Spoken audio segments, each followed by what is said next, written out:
Hello बच्चों, इस question में ये बोला गया है कि highest oxidation state of manganese in fluoride is +4 but highest oxidation state in oxides is +7 और इन दोनों का एग्जाम्पल हमें दिया गया है MnF4 एंड Mn2O7। तो उसका हमें रीजन बताना है कि मैंगनीज जब फ्लोराइड के साथ कंपाउंड बनाता है तो उसका तो +4 ऑक्सीडेशन स्टेट होता है हाईएस्ट, बट जब ऑक्साइड्स के साथ ऑक्सीजन के साथ ऑक्साइड्स बनाता है तो उसका हाईएस्ट ऑक्सीडेशन स्टेट होता है +7। तो ऐसा क्यों होता है?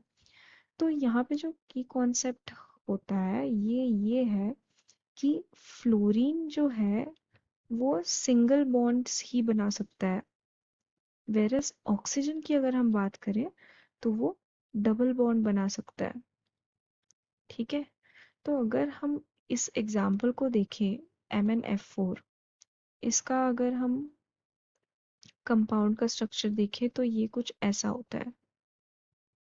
ठीक है, तो ये 4 फ्लोरीन के साथ बाइंड करके +4 ऑक्सीडेशन स्टेट में रहेगा।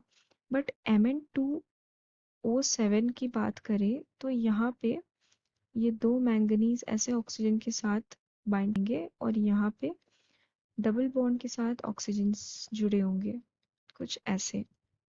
तो इसके कारण क्या हो जाता है कि मैंगनीज का जो ऑक्सीडेशन स्टेट यहाँ पे आएगा ये +7 हो जाएगा।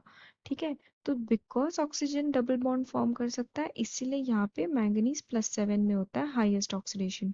लेकिन फ्लोरीन के साथ बाइंड करते वक्त मैंगनीज +4 से ज्यादा इसलिए ऊपर नहीं जा सकता बिकॉज अगर आप देखो यहाँ पे, तो अगर हम 7 फ्लोरीन को बाइंड करने की कोशिश करें मैंगनीज के साथ कुछ ऐसे, ठीक है, यहाँ पे 5 हो गए, 6 एंड 7, तो आप देख सकते हो कि कितना क्राउडिंग हो रहा है फ्लोरीन एटम्स का। ठीक है, तो यहाँ पे ये हिंड्रेंस प्रोवाइड करेगा इतने सारे एटम्स अगर लग जाए तो इसके कारण क्या होता है कि ये अनस्टेबल हो जाता है। ठीक है, तो इसलिए फ्लोरीन के साथ बाइंड करते वक्त मैंगनीज +7 ऑक्सीडेशन स्टेट में नहीं हो सकता। तो अगर हम ऑप्शंस में देखें तो ऑप्शन 1 में है fluorine is more electronegative than oxygen which is wrong. Then fluorine does not possess d orbital which is also wrong. Fluorine stabilizes lower oxidation state, that is also wrong. And in fourth option it is said that in covalent compounds fluorine can form single bond while oxygen forms double bond, which is the correct statement. So I hope you have understood. Thank you.